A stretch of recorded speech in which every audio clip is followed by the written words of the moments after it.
ZACK LOWE is expecting the Miami Heat to have a big offseason. I'm expecting a big offseason for them. I think they'll try to butt into any superstar trade combos that come up. They got stuff, just not that much stuff. If Giannis stuff comes up, I don't see how they have a shot in hell at getting into that. Durant is much more realistic to me. Let's hop into the video. They need to sort of come. This was a very clear message. Like, you are not. This is the bar. This is the bar. You saw the bar, and you are not even in the same room as the bar. And this is a team that does not react well to being this far from the bar, and that's how far they are. And so I'm expecting a big offseason for them. I don't know what form that's going to take. I think they'll try to butt into any superstar trade combination conversations that come up. I just, they've got stuff. They just don't have that much stuff. They have they can trade 2 first-round picks right now. On draft night, they can trade a third. They've got swaps. They've got some stuff, but if the Giannis thing actually comes to bear, I just don't see how they have any shot in hell at getting into that. Durant is much more realistic to me. They concluded at the trade deadline that the Suns were asking too much for Durant. I expect those conversations to be a little different tone-wise on both sides if and when they resume. I don't know what other targets will emerge from them, but they've got decisions to make with Davion Mitchell, who I think played his way onto a role with the team and a real contract with the team. And they are not really slated to have Heat max level cap room until the summer of 2027. Summer of 2026, assuming they re-sign some of these guys. Jovic is extension eligible, assuming Andrew Wiggins opts in, which is, for 26, 27, which who knows what happens there. It's not like they're super well positioned to just do the, we'll get a max superstar in here in free agency, whoever that may be. This team has earned the benefit of the doubt. So before we even get into trades, we have to be realistic.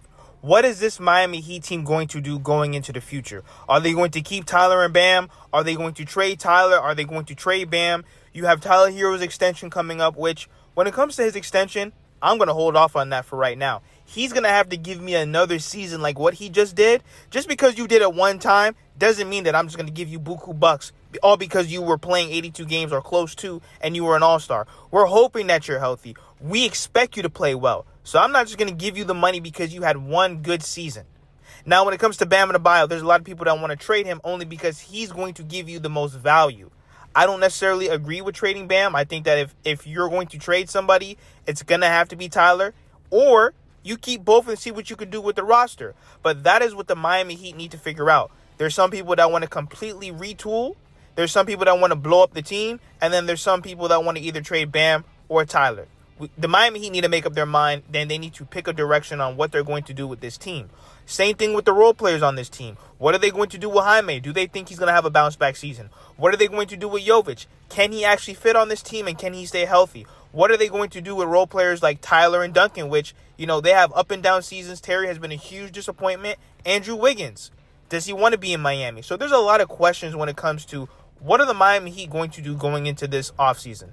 Same thing with all these superstars that may be available. Ja, Zion, Bradley Beal, Kevin Durant, Giannis, and the list goes on. Same thing with DeMar DeRozan, with Sabonis. There's a lot of questions about what are these players going to do on the current teams that they're on right now. But also, too, the Miami Heat, they have a lot of work to do. I think things that they definitely need to focus on this season, obviously, it's scoring. I think that Eric Spoelstra, I don't know what needs to be done, whether they get another just assistant coach that can come in there and really coach up a better offense, because it's absolutely disgusting that in 5 seasons, we can't crack 90 points. We're out here losing leads. It's the same thing over and over and over again. We've literally called it the third quarter where we know everything's going to go left.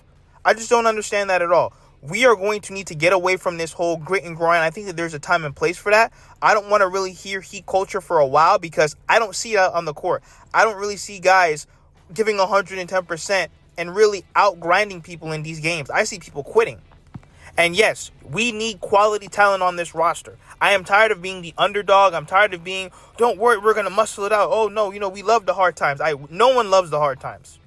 There's a time and place for that. Once again, hard work and dedication can get you far, but we also need talent. We cannot rely on undrafted and two-way guys to help win a championship. That's never been done before.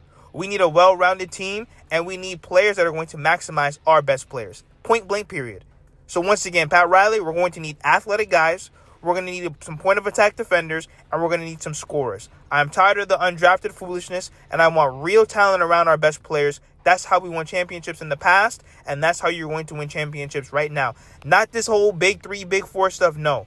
You need 1 to 2 guys, maybe 3 guys, but especially you need high-level role players to maximize your best players on your team.